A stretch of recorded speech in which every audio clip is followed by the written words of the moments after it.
This episode is brought to you by Our Daily Bread Ministries, a global media organization that makes the life-changing wisdom of the Bible understandable and accessible to all. Visit whereyou'refrom.org for more information. That's whereyafrom.org. Welcome to the Grace Enough podcast. I'm your host, Amber Cullum. Today's episode is with the director of the Raleigh chapter of Safe Families for Children, Cheri Jimenez. You may be asking, what is Safe Families for Children? Well, imagine if you were a single mom who lost your job and you found yourself on the brink of homelessness because the reality is you have no income and you don't have any family support to help you get back on your feet. It's really hard to imagine if that is not your reality, but it is one of many crises families find themselves in.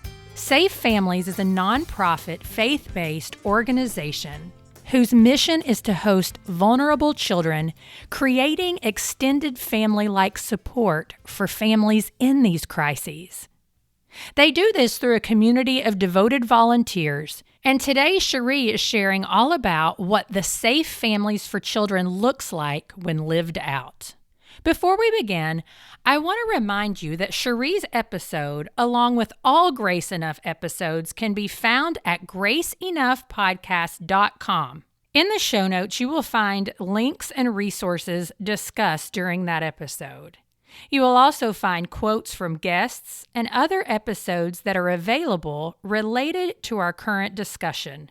For example, in Cheri's show notes, you will find episode 37 with Dr. Lindsay Henson and foster parenting, episode 48, Tori Hope Peterson and Hope for the Foster Child, among others. You can find the show notes at graceenoughpodcast.com/show notes. Now, let's begin this week's conversation. Episode 105 with Cheri Jimenez. What is a safe family? Good afternoon, Cheri. Welcome to the Grace Enough podcast. It's wonderful to be here. Thank you for having me. Absolutely. As we get going, tell everybody a little bit about yourself and your family and what you do. Okay, well, I am the director of Safe Families for Children here in Raleigh, North Carolina. And I have recently joined the team about 6 or 7 months ago, actually right before COVID, which has been an interesting time to join a ministry and then everything just shut down. But it's been a real privilege to work for this ministry. I've been in nonprofit work for about 20 to 25 years and had been home raising a family, and my husband is a minister, and so we recently moved back into the Raleigh area and was introduced to this ministry and just really felt like this was something I wanted to be involved in, and mainly because my husband, who took a church in Greenville, South Carolina, our church was in an area that was a very low income area. And we had a lot of at-risk families around us, and a majority of our church came from outside of the community. Both my husband and I had a heart to really reach our community. And so really opened my eyes to the needs of so many families and what the lack of contacts, social isolation that many of these families deal with. And so the Lord just kind of prepped our hearts, just being able to see up close so many of those families and really trying to enclose them in our fold and minister to them, not just transactionally, but relationally, build those relationships.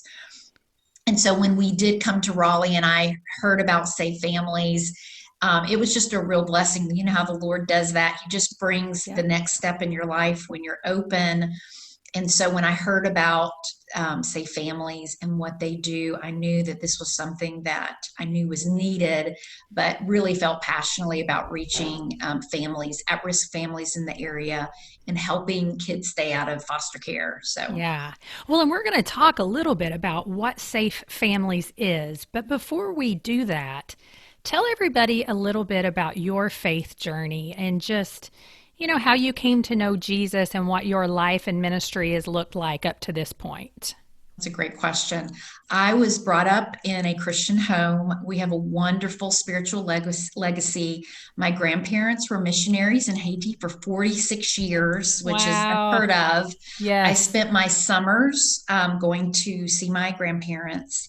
And so got a really unique just perspective, not only of missions, but really of poverty in a third world country, which really just changed my mindset just on American culture. And while love America and love what they offer and just the beautiful things that we get to enjoy, really at a young age, it really helped me understand how the rest of the world lives. And that's a wonderful gift. And Mhm. missions, my grandparents were part of an independent. They went out. They were not a part of an affiliation or a denomination.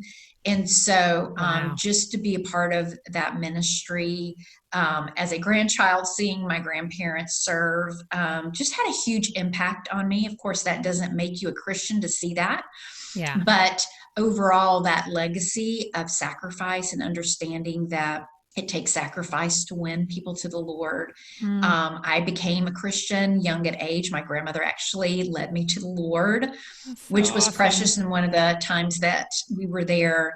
And I have a loving, incredible Christian family.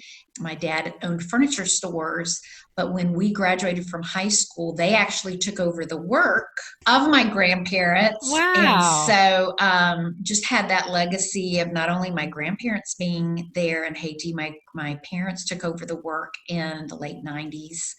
And so right now they are there. They are getting older and will Yeah. retire soon. So now my kids get to go visit their grandparents So cool. in Haiti. And so we have that beautiful legacy just of missions, of sacrifice, of understanding that not everything is like we see it in suburbia. And then my husband and I are in ministry together and serve. So while we're not in missions work, my husband is a minister. Haiti is the first country that I went to outside of America, and I'll never forget. I mean, I went to do missions there, just a short term trip. And yes, the poverty really struck me, but the roads and the way people drive, I was like, Yeah. I'm gonna die. It's Yes, crazy. yes, no doubt. And then, I ended up taking my kids right out of after the earthquake, Oh, and that wow. was huge. And a lot of people were like, "I can't believe you're taking your kids." But I mean, Emma Grace at that point was 10. She had been there before, but I just wanted my kids to Hmm. see. And, they can handle a lot more than you think. Absolutely. And that is a legacy that I can give them, and they've gone back and forth many times, and so Yeah. it's sweet. That's incredible. Well, tell us a little bit about Safe Families. What is it? What is the purpose and the mission behind Safe Families? Well, first of all, it was started in 2005 up in Chicago. We are a national ministry. I help with a local chapter. And our founder, Dave Anderson, actually had served as foster parents and had been involved. He has an incredible heart just to change the foster care system, Mm, but realize that once kids get into foster care, there are so many things that have already happened and experiences that have already been had. And foster families are needed. It's definitely that until Jesus comes, we yes. will have probably in foster families and need for foster care. One of the things that he had a heart was if we were able to give a lifeline to parents before social Mhm. services were called, before Health and Human Services had to get involved, what would that look like? Because there are parents, for whatever reason, have been put in situations where they don't have family like support. Mhm. They live in isolation. And when a crisis comes, they don't have family. Just to put things in context, because my grandparents and parents were missionaries, when both of my children were born, my parents were not able to come and be there. And I will Mm, never forget, while I was not necessarily in crisis, if I had not had family like support come and help me because we had actually just moved. I actually moved the day before we moved into a house. I went into labor.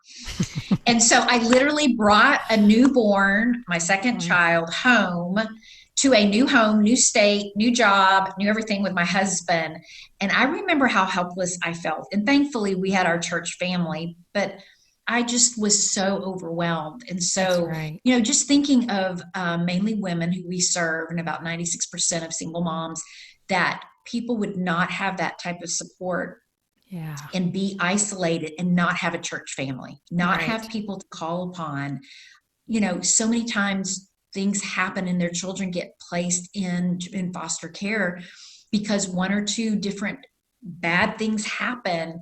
And, sometimes we think generational poverty is definitely something that is experienced, but there are a lot of families, and even more so now, Amber, as you understand with what's going on with COVID, that, find themselves in dire situations where they were gainfully employed, they had insurance, and they might not have had a couple months of salary saved up, but more and more people are finding themselves in situations where they don't have not only the finances, but the support system. And so the needs are going to be even greater in the days to come. But so anyway, he started this ministry just thinking, hey, if we could come alongside of parents, keep their children, and find the support they need, whether it's job training, whether it's any type of rehab, whether it's putting them in some type of job training or finding them a home. And we could help them keep their children in a safe place. They maintain full custody. This is not something mandated by the state. They do not sign their children over. But through just being able to be a support system for them, they allow us to keep their children so that they can make those changes necessary. And so many times women will find a job, but maybe it's a job that's 7 at night till 7 in the morning. That's right. They have a 12-hour shift. Who's going to keep their children? Yes. Who's going to, and so, one of the things I try to remind people are not here because they don't want their children, but they are put in situations, whether by their own doing or regardless, we all do things and make decisions that have ramifications. And if we didn't have a support system, where would we be? And so many of these individuals that we serve just need help. So we are able to step in, and through our host families who are vetted, much like a foster care, not to the degree, of course, these are just regular families that say, hey, I want to help a family out and host their children while the parents get the help that they need. And so that idea was started back in 2005 in Chicago, and now we're in over 60 different chapters. We have 60 different chapters, and actually have chapters in the United Kingdom, Canada, and Hong Kong. Wow, so, that's awesome. It's just spreading because this need is not just United States, North America.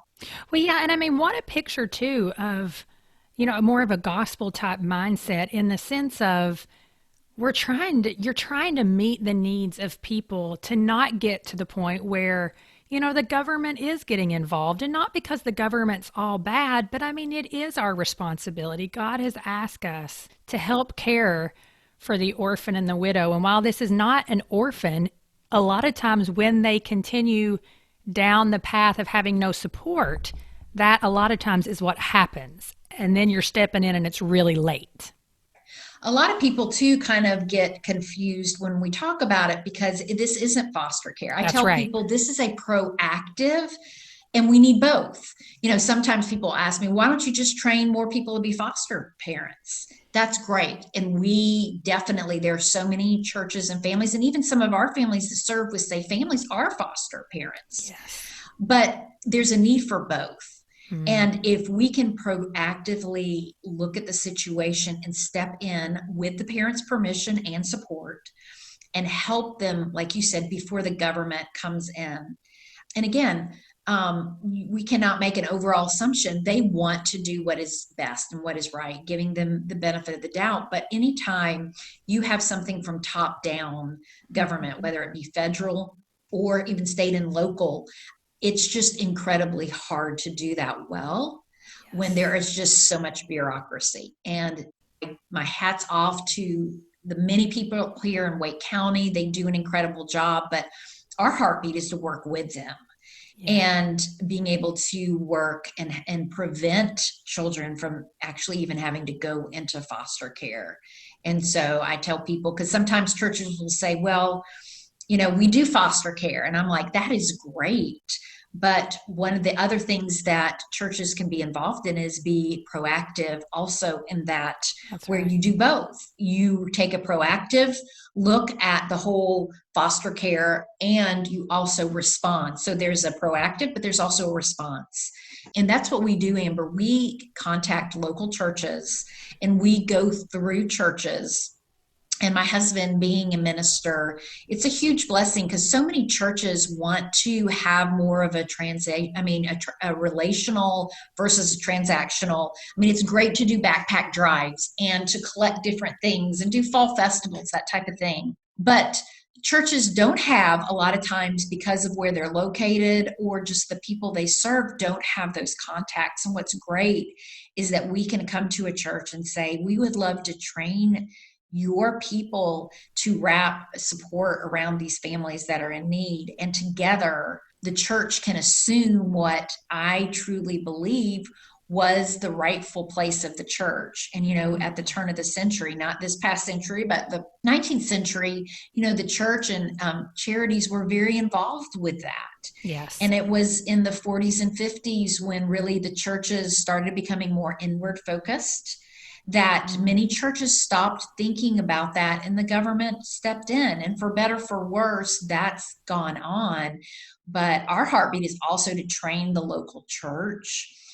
And train, I don't mean they don't know, but give them tools really on how that they can come alongside families, walk with families, support families, and really get their church involved in a way that is a relationship. And so many of the families that we serve, Amber, those relationships are longstanding. Even after the children go back home, that support system that is put around them, the goal is that they will have that support system if they choose to have that. It's been interesting during COVID.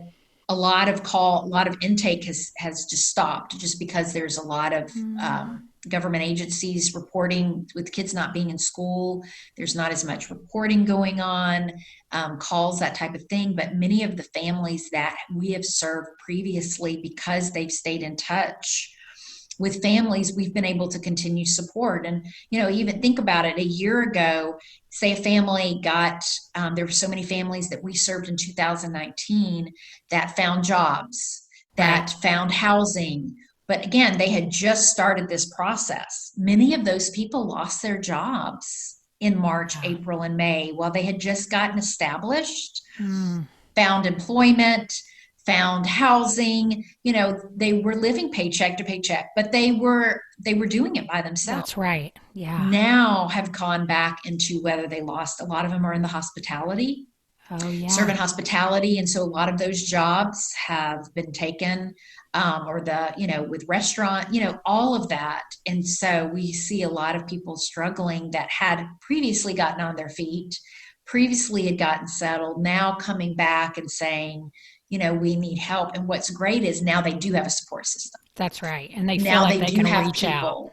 And they have churches. And that's what the beautiful thing is. I mean, you don't have to be a believer to do this program, but it's been amazing to see churches. And when people see churches caring in this respect, it's just a beautiful thing because they don't, it's hard for them initially to understand. You mean these people aren't getting paid to do this? Because in their mindset, with foster care, and people don't do it because of the money. We understand that.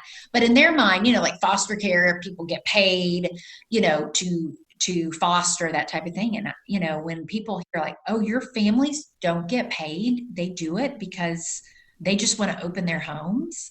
Well, and that's the thing that I want people to know. Like if you were coming into, let's just say you were coming into my church, Crossroads Fellowship, and I said, I'm interested in becoming a safe family for a child. What does that actually mean? Like, what would I be doing? What would me and my husband and my children be doing?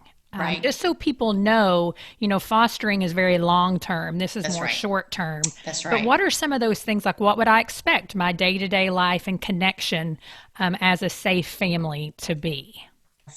Well, and that's what's really sweet about safe families. There's a lot of different, either you foster or you don't foster. With safe families, there are many different roles that people can take on. And we call it our circle of support, where you have a host family. And a host family does have a longer and more intensive commitment because they actually take the children in. But beyond that, we have a support system with every host family that comes alongside of them. So we have family friends, and these are people that arrange meals, arrange transportation, provide babysitting, all sorts of different things in order to help the host family. So there you have a host family, you have a resource friend that you can sign up to be, and we go through a vetted process for all of our volunteers because we are safe families for children. And we want to make sure that That's right. even if you're bringing a meal or you are transporting a child, not that you have to have that to bring a meal, but do you understand what I'm saying? Yes, Like you are absolutely. part of the process that we are telling parents they have been through a process, a Yes. vetting process, so that your child will be safe, and they understand when they're handing their children over willingly that these children are going to be with people that have been vetted. And so we have family friends, we have resource friends, and those are people that just sign up, find resources for our families. Like if children need clothing, like a lot of times, if we have host some children that have been homeless, or hosts, they'll need clothing. They may need school supplies. They may need, there's just a myriad of different things that those children could need, or a parent. And as a parent is getting the help that they need, they may need, some job training, or they may need somebody to help put a resume together or help them think through, employment options.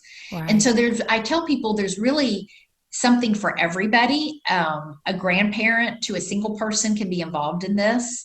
Now, a grandparent could host if they wanted to. There's not Right. but it is great because at different times and seasons, people are able to do different things. And so this circle of support, we also have a family coach that helps with the whole process of communication and having communicate with the parent and the children and the host family.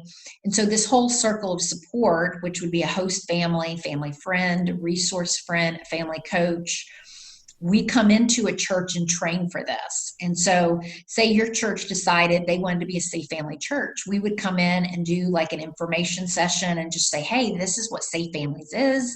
This is what it looks like. And then if a church decided to go forward, we would come and train, and people could decide, we really feel like at this time in our life, we could be a host family. A hosting, Amber, could be a couple nights to a couple months. I would say when people ask us an average hosting, I would say probably a couple weeks to maybe 2 months. Yeah. Now, on either side, it could be a night or two, or it could be more than a couple months. Yeah. But that would be kind of an average hosting. Right. And there are people that sign up just to do respite, which means, like, say a family came and we knew it was going to be maybe a long-term hosting, maybe 2 to 3 months, but we needed to pick up the children that night. Well, a family may not be ready to make a decision at 9:00 at night. Hey, can you keep these kids for several months? Or sometimes, we try to keep all the children together, but sometimes they will have to be split up. And so sometimes we just say, hey, could somebody keep the kids for a night or two until we figure out what's going to be best for this family? What can we provide? If children are in school, and this is different now with children who are in school, a lot of times we try to find a family maybe close to their existing school. Right. There's a lot of different considerations. There you can just do respite where it would be a night or two, or say, we'll do a respite. We can, host however long. And we try to give as much information up front, right, so that a family can make, a lot of times we find information out afterwards. But to the best of our ability, we try to, say, okay, what are your goals? And, when people have gotten to this place, it's taken quite a bit of time. And so we tell people we're not here to help them solve all their problems, but we are here to get them to the next step. So if it's a homeless person, then we start with, okay, you need a place, a safe place, not only for yourself, but for your children. So let's figure out, what that looks like. In Raleigh, there in Wake County, we have something called coordinated entry, which is a wonderful thing where a lot of organizations work together and government entities where we can walk through. I know when somebody comes to me, okay, this ministry and this ministry are helping them. And so there's a coordinated actual effort versus kind of hopping from ministry to ministry, which can be difficult because we're all kind of working in coordination so that we can help people get to the next step. Right. Yeah. And so what we try to do is set some achievable goals, not, okay, it's going to take you 2 years to be able to buy a house or rent, what I'm saying? Yes. We are trying to get them to the next step. Yes. And hopefully through those support systems that are established, then they will have a support system that will help them out of the position that they're in and to a safer place. How do you guys get connected with these families? Question. We work with about 20 to 30 different partners here in the Raleigh area. We work very closely with Raleigh Rescue Mission, several of the different homeless shelters. We work with a lot of Christian partners when it comes to food scarcity or any other maybe child abuse, child prevention, that type of thing. And so what we have tried to do over the last couple of years being established here is make connections. And, we go to different organizations and tell them, hey, this is what we do. So you can be aware, because there's not one ministry that can meet everybody's needs. That's right. So we really try to work in a coordinated effort and also together where, there may be a mom that started at the Crisis Pregnancy Center. And she's decided to keep her baby, but she already has children and she has nowhere to go. So what we would do is keep children while she decided, or, am I going to keep the child? Am I going to give the baby up for adoption? So we would work with Birth Choice and Crisis Pregnancy Center. There would be a lot of us kind of working through saying, okay, we can keep your children. Yeah. So Safe Families would serve the role of, while you're making this decision and trying to, let's say you keep the newborn, make it through those few weeks or a few months, we'll keep your older children with this host family, but you're not going to lose your kids. Instead, you have this support system. Right. And it's been interesting, Amber. I've been called, in the middle of the night by a nurse saying, hey, we have a mom here that came to have a baby. She doesn't have any family. And she just thought she could bring a 2 and 3-year-old and put them in a chair and say, hey, I brought some toys and they won't bother anybody. And they're like, we're going to have, this mom's going to have a C-section. She's going into surgery, and so we've been able to arrange to have the kids picked up. And so sometimes it's not even a situation. It's just where, a mom goes into labor or has to deliver. She has no support system and she just brings her kids to the hospital. Well, and I think that's the thing it's so hard for myself and others to think outside of your world. To someone who's never experienced that, or they have this constant support, it's hard to imagine that would ever happen. And it's really easy to get judgy about that. But if you take yourself and you put yourself in that situation, you do what you have to do to survive. That's right. And your survival at that point is to bring your kids with you. That's right. Because the other way is you're leaving your kids at home. That's right. And then they're ending up in foster care. That's right. And that, and that happens all the time. You would be surprised. It's just, there's so many different scenarios, even coming on board, where you just, like you said, you don't think about it. That's right. Because we have a support system. I go into labor in the middle of the night, I have somebody to call, or a neighbor or somebody, whereas a mom, she may not have anybody. And there's been situations where a family member has had to go get tested for COVID or has been treated. And, we have had to keep the children. And again, we have volunteers for, that will say, you know what, we are willing to take that risk. And I don't want to make it sound just because people don't take that risk. I mean, we have different families That's right. that have children that maybe have healthcare issues, or they care for an elderly family member and Yes. can't do that. But it's amazing to me, the families that step forward saying, we just don't know the situation, but this child has no place to go, and this parent is being treated for COVID. Wow. So we work with the hospital systems, Yeah. and I'm not saying this happens all the time, but I'm just trying to let you know just all the different scenarios that we just don't think about that happen. And there are so many parents too that, because they work, they have children that need to be helped with Their school. Yes. And so we have worked with several of our Safe Family churches to provide places where kids could be dropped off and have a safe place, because parents cannot work. That's right.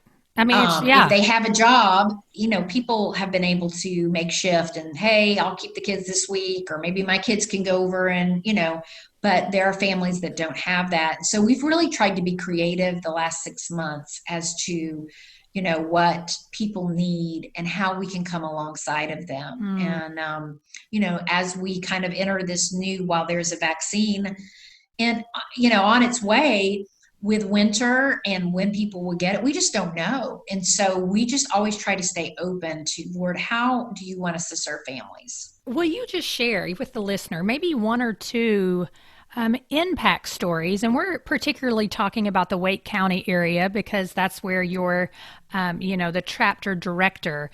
But really, they could apply to any chapter around the nation and even, internationally. And so will you just share maybe one or two impact stories? And what I love about Safe Families, and I'm not a safe family, but from people that I know, is the relationship sometimes that is maintained much more long term, in the sense of maybe a family hosts multiple children and that mom gets on their feet, but maybe 1 or 2 years down the line, this safe family is still saying, hey, yeah, have your kids come over and spend the night so you can just maybe get a break or, whatever it may be.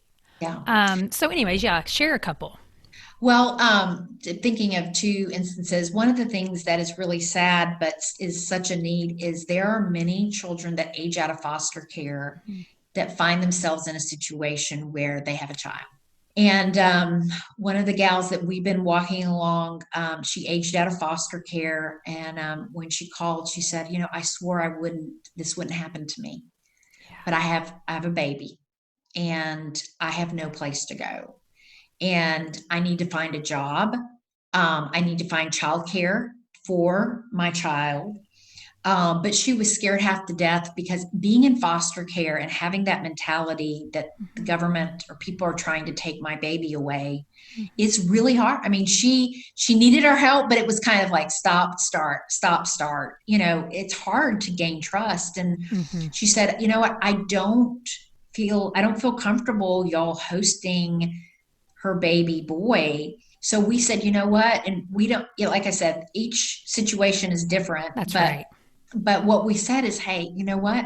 We will come and pick up your child every single day. She couldn't drive. She was 19 years old. No one had ever taught her to drive. Oh, goodness. See, that's the thing. You just don't think about some of these things. I'm sitting with her and, you just go, what?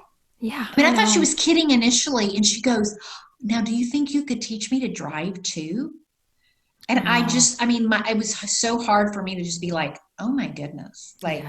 So I was like, well, let's get a job first. Yeah. But I mean, she had to learn how to drive. She would need to get a car insurance, all of that. Yes. And so we said, you know what, we will take care of your child. And so we found out it was going to take her, she needed to find a job in order to secure child care vouchers. So there's the system. So we helped her find a job. And so when she was going out during the day, we would help pick up little Jeremiah, keep him. He's 6 months old, precious. They kept him during the day when she was looking. She found a job. Then she had to work so much to be able to qualify for a child care voucher. Mm-hmm. And then what happened was then she got the night shift. Mm-hmm. And so childcare, even with getting a childcare voucher, they're only open till, a lot of them do like 7 to 7, 7 to 8 or 9. But say you're working a 5 to midnight shift. That's right. And that's what a lot of second shift is, like 2 That's to right. 11, whatever. That's I mean, right. yeah. And so, we found ourselves and we said, you know what, let's just take it one day at a time, but we will help you. And so she got Jeremiah into for a couple hours, and then we would pick the baby up from childcare, help keep the baby till she finished, and then brought the baby back. Sometimes we would keep the baby overnight. We always try to work with parents. And this is actually a more intensive job because you're going back and forth, back and forth, back and forth. Right. But again, that's where she was at, and she needed our help. Yeah. And so the hosting will end actually this weekend. We've been hosting for 3 months. Wow. She now has a job. She worked kind of the graveyard shift for a while, and starting next week, she will be working like a 8 to 3:30, 4 o'clock shift. Right. Yeah. More of an. And now, the baby has childcare during those hours. But, that was something that we just said, okay, let's get to the point where you have a place. She found housing based on her, her job requirements.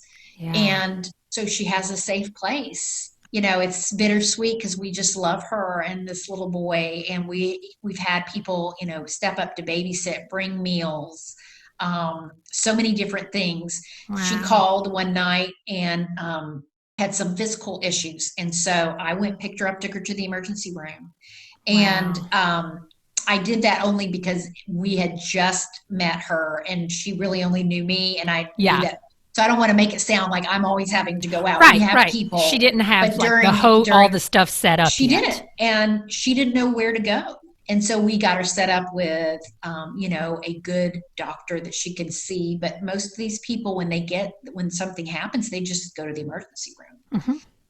So anyway, so that's just a very recent case, but it's going to be a long-term relationship because she's going to need, and that's something that's a good question. Like, you guys won't continue helping her, but what does that mean? Like, if she basically will always have this contact and she just knows, hey, I can reach out to you whenever. Right. And, depending on how willing and responsible, we do try to set healthy boundaries. Right. But with her, she has worked really, really hard. And that's where relationships, a church has stepped forward and wanted to give her and her son a Christmas. And so they've got stuff for her, found bed, crib, all sorts of things, to help her get settled in her place. Yeah.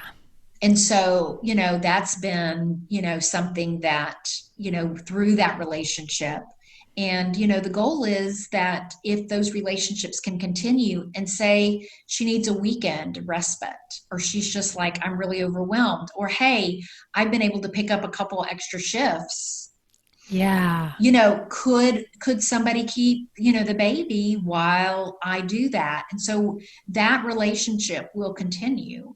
And, we try to set boundaries. We're not there to, do everything for them. Right. But when they show responsibility and we can work with them, and the family coach is continually, each person kind of plays a role, a host family, a family friend, a resource friend, a family coach. It really does take a village to kind of walk with these individuals. I think that's nice, though, because then all the weight doesn't just fall on the host family. All the weight doesn't just fall on, the resource person. And I think sometimes that's what can happen in government, is all this falls on a social worker who's dealing with 9 million cases, and then you're short on foster homes, and the foster family often has no idea what's going on. And so it's nice to hear, that there's these different pods of people there to serve different roles. Right. And that really is a key. And just, our founder realized that just having a host family, they're going to get burnt out. Yes. if there's not a support system. And that's why it's so important when we go into a church and train, that we are training people to, to serve a certain role. And that's why there's something for everybody to do and to Yeah. be involved in, these circles of support. And it also just helps the church be the church, Right. and, Yes. that type of thing. And so that's a really sweet situation. Another one, a mom, we got a call. She had 3 children under the age of 7, and she was living in an abusive situation. And she said, I cannot subject my children to this or myself anymore, but I don't have anywhere to go. Mm. And so she came to us. We've been hosting her kids since August. Okay. We could not find a family during this time that could keep all 3 kids. So we had the baby stay with one family because that was more intensive. And then the 2 other children stay with another family, and help her find a job, helped her find housing. Another church helped her get established. And she got established in an apartment right before Thanksgiving. And so we helped awesome. move them in and get established in an apartment, and got a call from her. And she's like, I'm here with my 3 kids.